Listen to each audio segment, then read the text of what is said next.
Wherever there are shadows, there are people ready to kick at the darkness until it bleeds daylight. This is Bleeding Daylight with your host, Rodney Olsen. If you're a regular listener to Bleeding Daylight, welcome back. If this is your first episode, please remember that you can find Bleeding Daylight on Facebook, Twitter and Instagram. Don't forget to share this and other episodes of Bleeding Daylight to help shine even more light into the darkness. What do you get when you cross a comic, an author, public speaker and fitness coach? You get today's guest.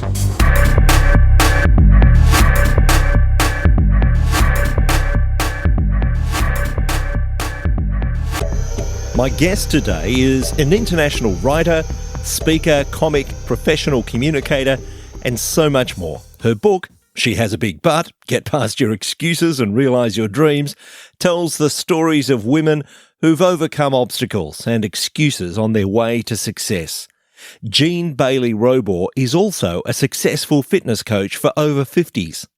Through everything she does, it's obvious that she has a heart to see others reach their potential. Jean, welcome to Bleeding Daylight.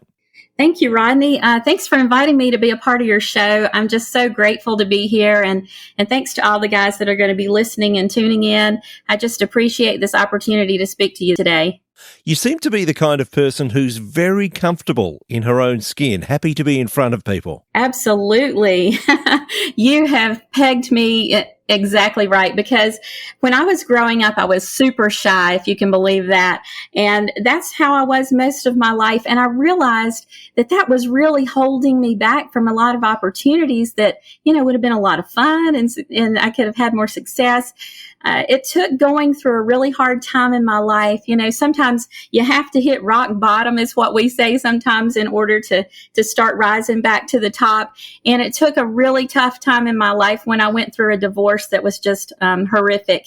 And, there was no place I could go but up. So I started listening to books on tape. Back in the day, they were on cassette tape. And I started listening to those as I sat at work, trying to find myself, trying to dive into these self-help books. And there was one in particular, the author's name was Cheryl Richardson. And she mentioned something about how she learned to speak in public through Toastmasters. And I don't know if you've heard of Toastmasters, Rodney, but it's an organization that teaches leadership and communication skills. And I thought, well, what the heck is that? So I Googled it, and that was a turning point in my life, Rodney, because I joined a club. It's been about 15 years now, and they taught me how to regained my confidence and I regained my self-esteem. And I actually found out that I enjoyed being in front of an audience, which in the past, that would have scared the heck out of me, So it's those little steps that we take sometimes and those choices that we make that can lead us in a whole new direction to go to a place that we've never even dreamed of.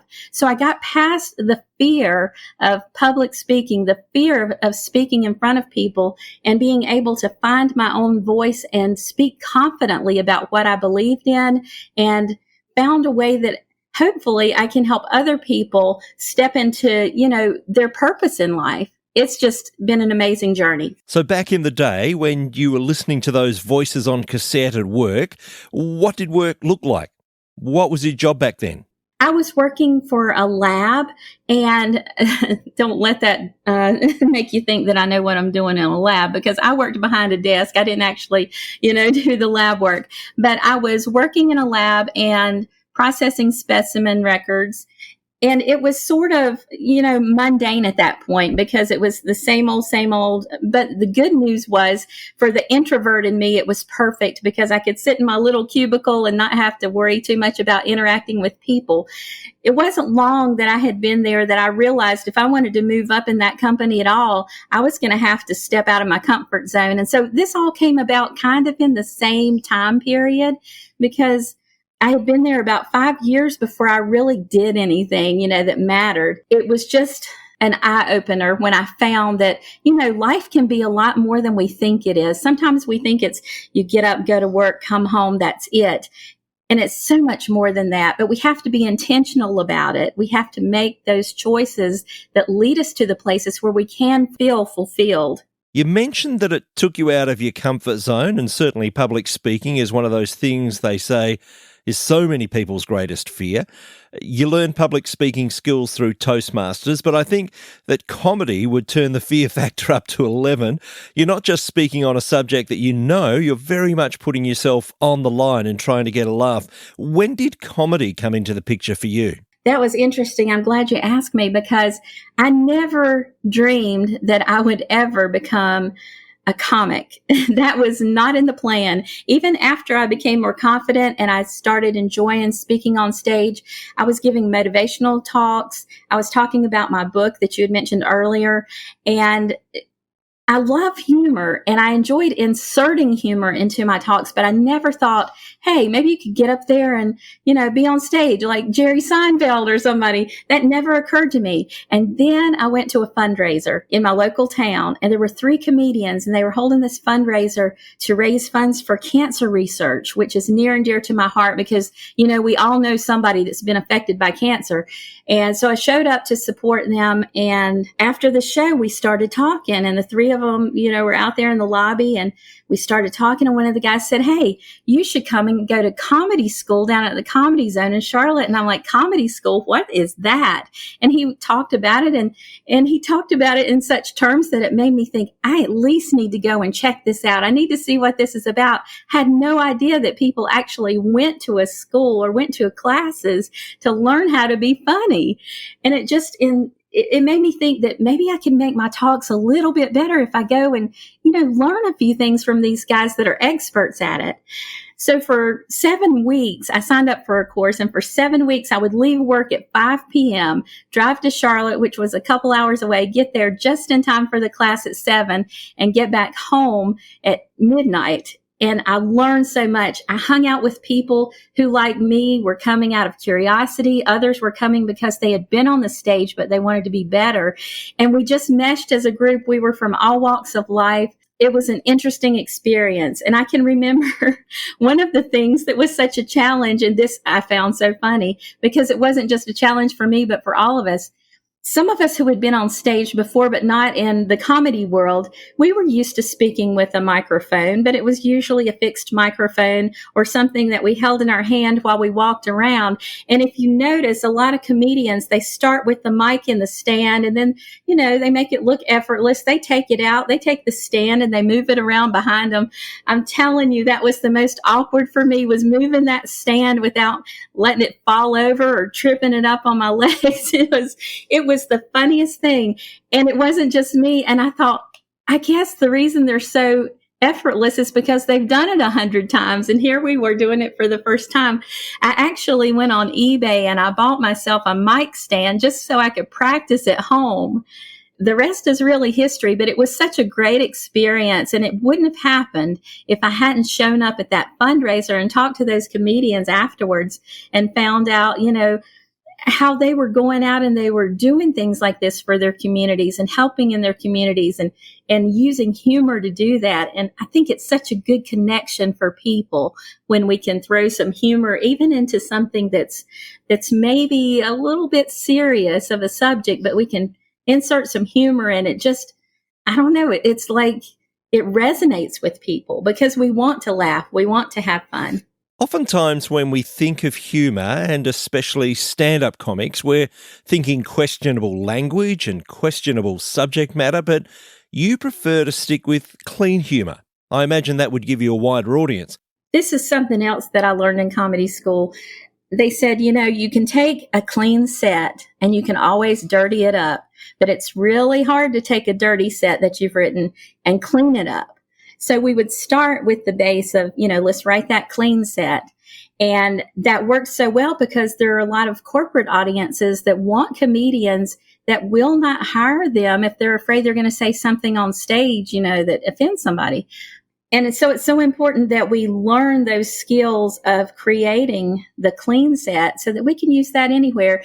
And Rodney, I decided early on that if I couldn't say something in front of my mama, then I wouldn't let it come out of my mouth on the stage, and that's just sort of been the standard that I go by. So I've been asked to speak in churches and different places that I wouldn't have been asked to do if I had gone a different route. And for me, that was just it was the most normal thing in the world to say, hey, I want to be funny, but I want to do it in such a way that it's good for all audiences. What would be the strangest comedy audience you've had to face? Okay. I don't know if you're familiar with Charlotte, North Carolina, but it's a great place for comedy because it does have the Comedy Zone there. A few years ago, they were doing what they called a fringe festival. This was where a bunch of we comedians got together, and we were assigned different places in the city to go at different times to share comedy. And you could be in a coffee shop, you could be in a bar. I mean, you were just assigned like 5 or 10 minutes, something like that. I think it was 5 minutes. And so on that particular day, I was assigned a coffee shop, which that was my first time of stepping out into that situation. I had always given talks in the corporate world for civic organizations, at the Comedy Zone, but not in a venue like a coffee shop. So when I did that, I got such a nice little response. It was a small audience, and I thought, oh, this is great. I can't wait to get to my next spot. Well, my next spot was actually in a bar. And I will tell you, it wasn't set up for comedy. There was not a stage. They did give me a microphone, but people were sitting at the bar drinking. They were conversing. They were, paying attention to each other. The big screen TVs were on with sports. I mean, it was like the worst. I've never been in a place where I just felt so ignored, but I found out later that's kind of how it goes sometimes, and we were, like I said, we were just like 5 minutes here, 5 minutes there. But for me, that setting, that venue of being in a bar where everybody was paying attention to everything except for the person talking in the mic, that was quite an interesting experience. And I realized that, you still have to bring it, whether your audience is there with you or not. Was anyone paying attention that night? Not very many. I think there were 2 people that came up to me afterwards, and they probably just felt sorry for me for being, the comedian that was ignored. I mentioned in the introduction that you do cover a wide range of interests.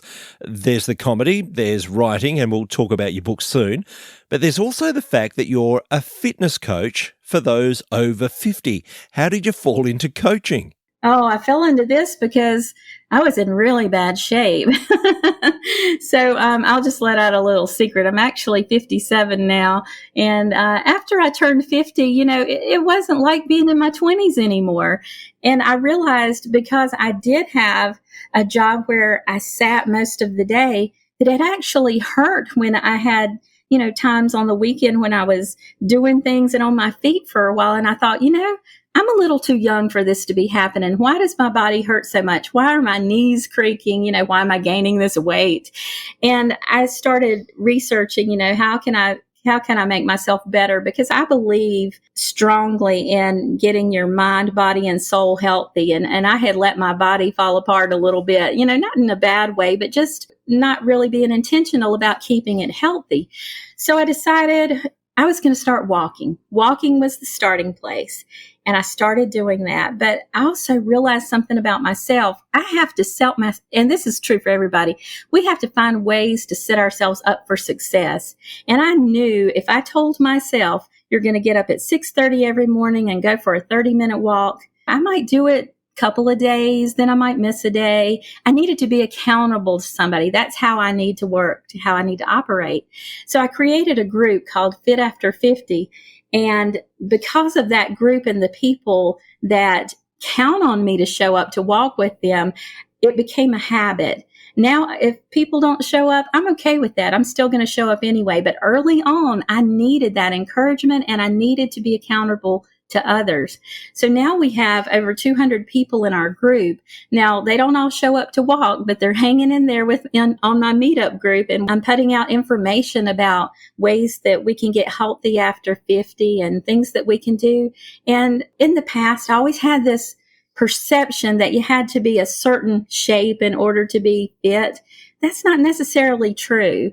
If you exercise, if you eat right, you can just look at the stats like in your blood test that you get and say, okay, look, from last year to this year, my cholesterol dropped this many points. And recently I did have a wellness screening and it had dropped by 20 points. And I was like, yeah, so I can see the results and I feel the energy that I didn't used to have. I feel younger at 57 than I did at 50.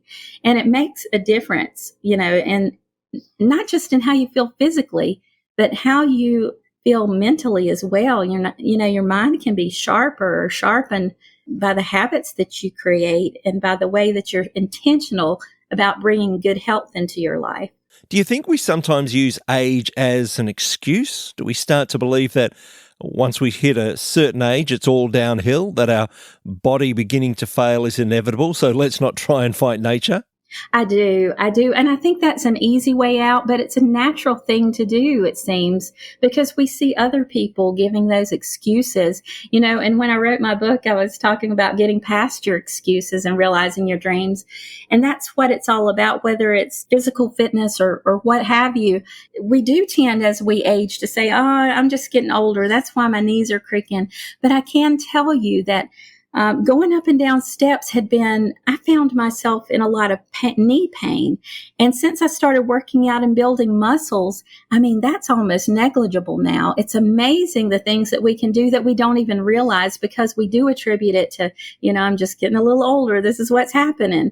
And I have come to realize through this whole journey that when I find myself saying, well, I'm getting older, then I stop myself now because I believe I'm using that for an excuse, and that's not right. And I try to find a way, well, is it truly that, this is an age thing, or is this something I can either reverse or stop right here in the tracks?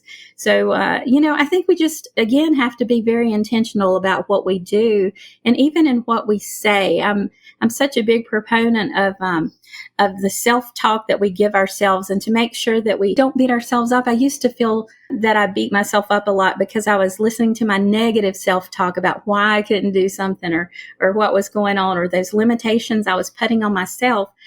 But, once you get past that and you realize and you understand that, you talk to yourself more than anybody else talks to you, and what you bring into your mind, it just makes the biggest difference in how your day goes and in how your life goes. I want to talk about your book now, and as we've said, it's a book about people who've ignored the excuses or got past them in some way. Maybe you can give me a little bit of an understanding of what drove you to write the book in the first place. When I first wrote the book, I didn't have a title for it. When I put the title on it, She Has a Big Butt, Get Past Your Excuses and Realize Your Dreams, I did that because I had always thought of excuses as being those big butts, B-U-T, that we put in our lives, right? And it just seemed to make sense when I put out the call for women to submit stories about challenges they had overcome. And I would read the stories and I thought, yeah, she got past her big butt and this is what it was, So as it came about, it was a project that in the beginning I was just so passionate about. We've all come through some stuff when we reach my age. And so I know what it's like to feel so low and then to come back even stronger. And these were the stories that I was looking for. I didn't want to just put a book out with my story in it. I wanted to have other people who would experience things that I had not, to encourage the readers. So I reached out and I ended up with 15 stories that I call stories of hope. Some of those stories include a cancer diagnosis. Then I have a friend, she was a Black woman who grew up in Chicago, and she explained how she overcame some prejudices and became a very successful businesswoman. There are 2 stories about fellow writers. They didn't really have the confidence that they had the ability to write, and then they found courage and confidence, and they talked about that. There's a story about something that resonates with me, a story about a woman who was really shy. And then, just like my journey, she got past that and found her voice and now gives presentations to large audiences, at least when we're not affected by COVID.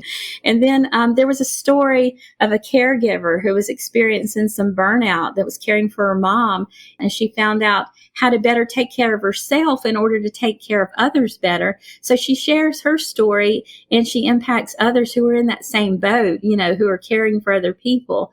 There's also a story about a woman who found a way to deal with anger, and then another one that experienced some domestic abuse, which happens way too often. But in the back of the book, I also have some resources that, you can read the stories of the women, but then you have resources that you can reach out to find help if you need to. And I also have a little bit in there about how God can help us find our joy and peace because, I'm a person of faith. And I believe in that. One of the most interesting stories that I really want to share with you today, Rodney, it didn't really come to me. I had to seek it out. And I don't know if you've heard of a movie. It was many, many years ago. It was called Lorenzo's Oil. Does that ring a bell? Yeah, I don't believe I ever saw the movie, but I certainly do remember that title for sure. Right. So it starred Susan Sarandon and Nick Nolte, and they were playing the parts. It was a true story, and they played the parts of Augusto and Michaela Odone, whose son Lorenzo had a very rare disease. It was a dystrophy. I'm going to call it ALD because that's the acronym. It's a really long word that I would completely not be able to pronounce well. But it was based on their story that they had lived back in the 70s. Back in that time, there wasn't a lot of medical evidence on ALD and certainly not a cure. But the parents of this 5-year-old boy were very tenacious.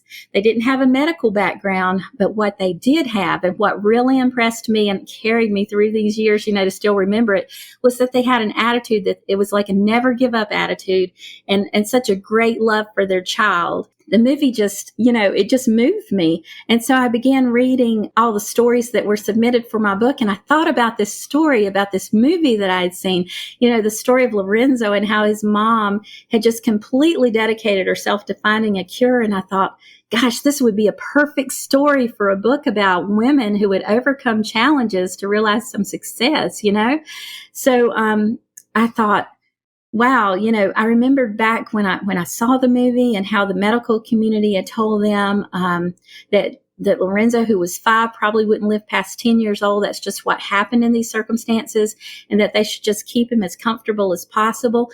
And at this point, the parents had seen their son go from being a typical 5-year-old, lots of energy and everything, to almost a vegetative state at times. It was just heartbreaking. Through their efforts, he actually lived to be 30 years old. If they had been able to, affect some type of cure before that, he would have done better because they were able to help other children who early on had been diagnosed and been able to use this Lorenzo's oil, this I'm not even sure what it's called, but it was something that affects myelin, because that's one of the things that we have in our bodies that wasn't right in Lorenzo's body. So what they've done is they created this foundation that I found out later when I was doing my research, these years later, looking for the story for the book. They've created the Myelin Foundation, and it promotes research to help find a cure for ALD, for multiple sclerosis, and for some other leukodystrophies. So, they're doing great work, right? So my dilemma now was, how can I get Michaela Odone's story in my book? But fortunately, now we're in the age of the internet. So, I searched it and I found, heartbreakingly, that she had passed away from cancer several years ago. But, I'm all about not letting these excuses hold you back, right? So I found that her husband, Augusto, was still living. And I actually reached out to him. And I said, this story really impacted my life. I remember seeing the movie when I was younger. I've read up on your Myelin Foundation. I think it's great. Is there any way that I could use Michaela's story in my book to help encourage other people? And then I asked that question, and I knew this question could either make or break the deal, right? I asked, what would you like in return for allowing me to use the story? And then I kind of held my breath because Rodney, I didn't know if he was going to say, well, I'll take about $1 million. You know what I'm saying? All he wanted in return, Rodney, was a copy of the book. That's all he asked for. And I was just thrilled. I'm like, oh my gosh, I'm really going to get this story in my book. So that was it. And as soon as I had a book in my hand, I went straight to my post office here in Burlington, North Carolina, mailed it to his home in Italy. It cost me $30 and it was well worth every penny. So I'm very thrilled to have that story in the book as well. The story that you're describing there is of someone who's come up against obstacles and seen tragedy in their life and yet has overcome not just for themselves, but for other people.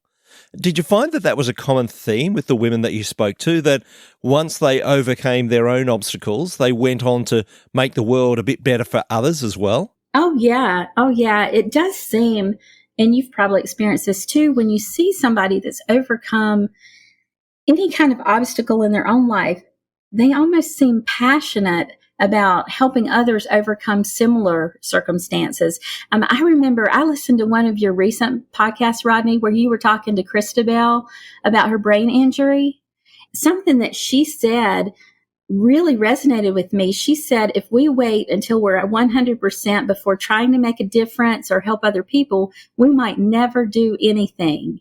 And, when you talk about the women in this book, that's the thing. They didn't wait until they were 100% healed or 100% better from their, overcoming those circumstances. As they found success, that's when they started to reach out. I just so believe that if there's anybody in your audience that's going through a hard time, find ways, intentionally take steps to set yourself up for success, whatever it is, whether it's in a relationship, a career, whether you're overcoming some kind of physical problem. Try to be the best you can be, but don't wait to be the best you can be in order to reach out and help others, because you can do it as soon as you start to realize that success. You can share with other people and bring them along on that journey. I'm interested in the process of writing the book and how you gather the stories. You spoke about people submitting stories. What was actually the process of collecting those stories from the ladies who appear in the book? Well, that's interesting because it kind of worked in a different way. I did put a word out on the internet and said, hey, I'm writing this book. This is what it's about. If you want to submit a story, here's the email address. And I got several submissions that way. But there were others where I knew people personally and I thought, I know enough about their stories. I really want them to write a chapter for me. So I reached out to a few people and said, hey, this is what's going on. Would you be willing to share your story? So that's what happened in many instances. But in other instances, people would submit their stories, and I tried to keep their voices within their chapters. I would edit to some degree, but I wanted to keep it real and authentic in their own words. So there was very little that I've changed in the stories. Some women, they would submit their stories and they're like, I don't mind telling my story to you, but I don't want anybody to know this is me. So we changed the names, and I have a little disclaimer in there that some of the names on the stories have been changed, just to make sure that we kept that anonymity that they asked for. For any of the women featured, was there a sense of, hey, how will my story help someone else? Why would my story mean something to anyone but me? Did they find it difficult to believe that others would want to hear about what they had overcome? In most instances, they were pretty eager to share. But yes, there were some where, they thought, why are you talking to me? What do I have to give? And I hope and I truly believe that the ones that did, the few that did feel that way, came away realizing that, yes, they did have an impact and a positive impact. There's one in particular, and she's, I wouldn't say shy, but she's sort of a quiet person. And she talked about her experience in overcoming alcoholism. And I'm not so sure that she truly believed what an impact it would have. But not long after I had I had published the book, she asked if she could have several to give out at some talks that she was giving after that about her experience. And for me, that was just amazing, because even I didn't realize to what degree, including 15 stories in this book, how far reaching it could be. It was like, oh yeah, I want to put this book together and get it out to readers. But it's so much more than that, because each one of these women have the potential of going out and touching other lives and sharing the book and sharing their stories, whether they share the book or not, just sharing their stories. You never know whose life you're going to touch. I've had women come up to me after talks before with tears in their eyes because they've grasped a nugget of truth that's truth for them, that's something that can change their life. And it humbles me. It truly does. I just can't, it's hard for me to even believe that God has allowed me to be on this earth to make a difference in even one person's life. But when I realize that, I'm just so humbled by it. Some of the stories, obviously, are about women who have more or less climbed a mountain, so to speak. They've struggled to overcome obstacles, but for some of them, there's healing required. Did you find that some found healing in sharing their stories? Yeah, I think so. I haven't reached out to talk to them particularly about that, but just seeing where they where they've gone from here, where they've gone from the day they submitted their story to when the book was published, to being able to share with their friends and family and people that they speak to, if they speak. I don't see how they could not see some type of healing, because it truly does.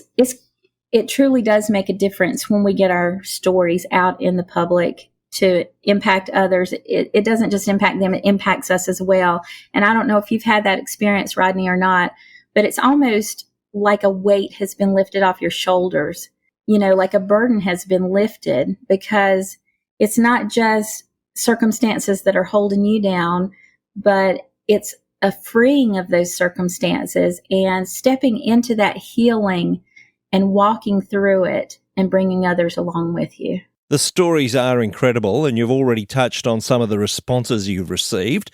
What's some of the feedback that you have received since publishing the book?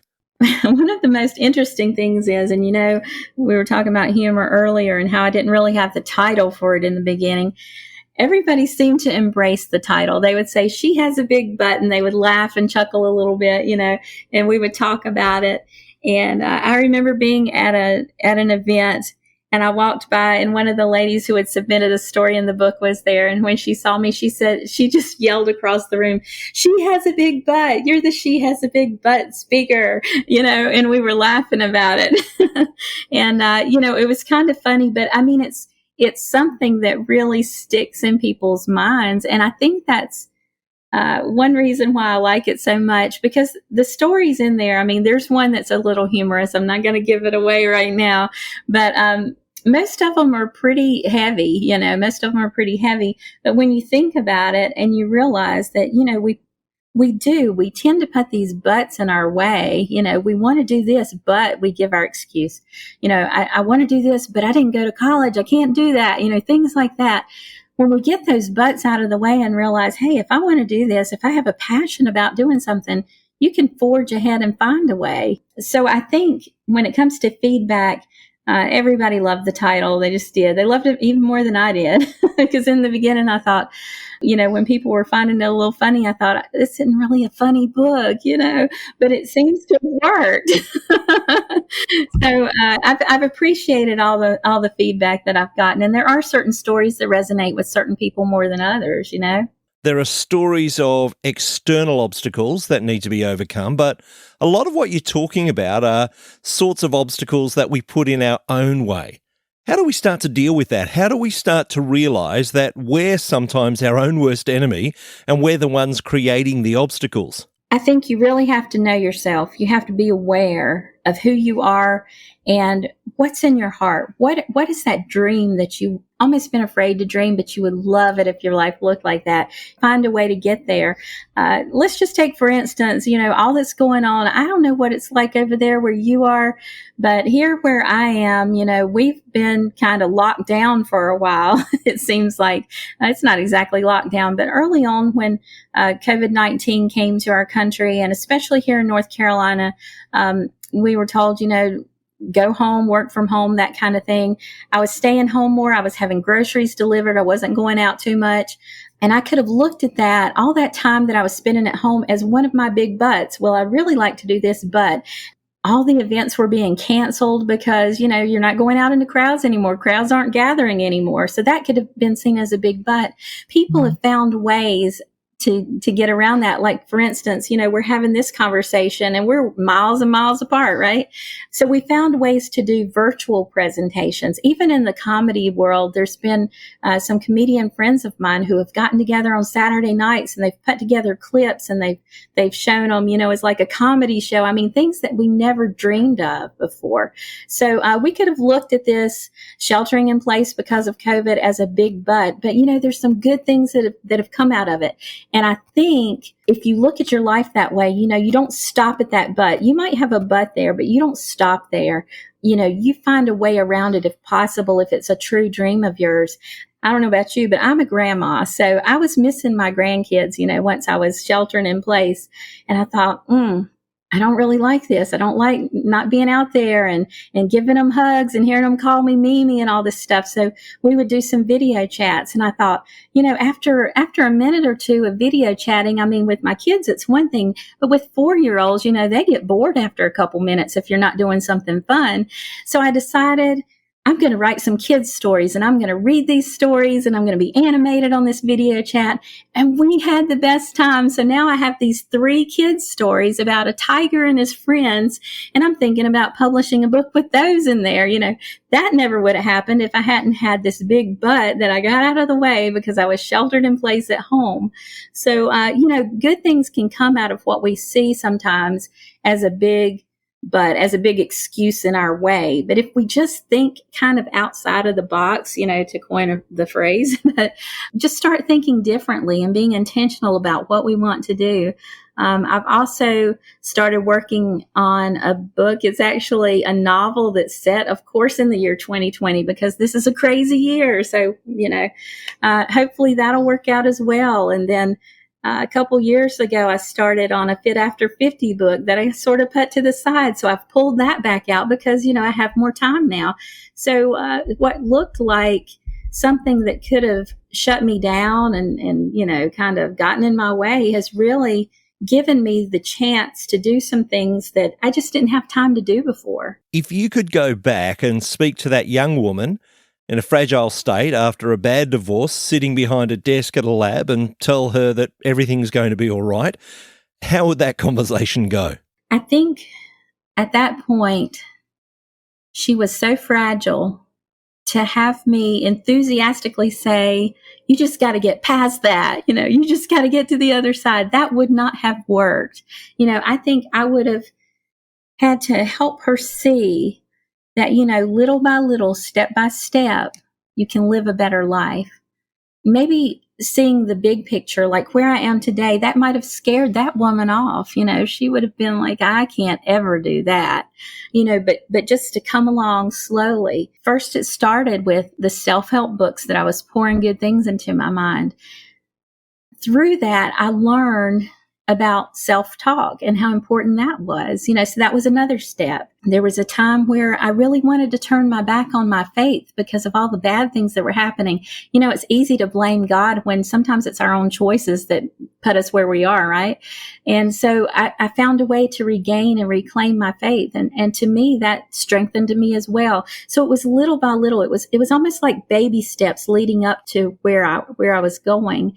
And I don't want to discourage anybody and say it's going to take you years to go from here to there. Some people go, you go at your own pace. But for me, where I was, I needed to take the slow road. I needed to take it little by little because I had so much junk inside of me to overcome. It wasn't going to happen overnight.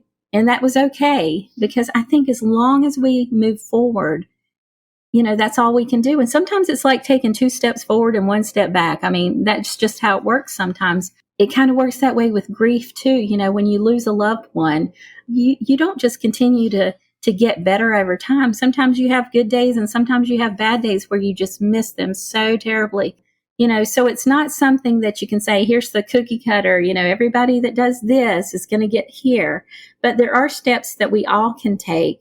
And most of it really is just knowing who we are and where we are at the time, identifying what's holding us back, identifying that big butt, and then trying to identify the steps it's going to take to get us on the other side of that. Jean, I'm going to put the details of how people can contact you in the show notes at bleedingdaylight.net.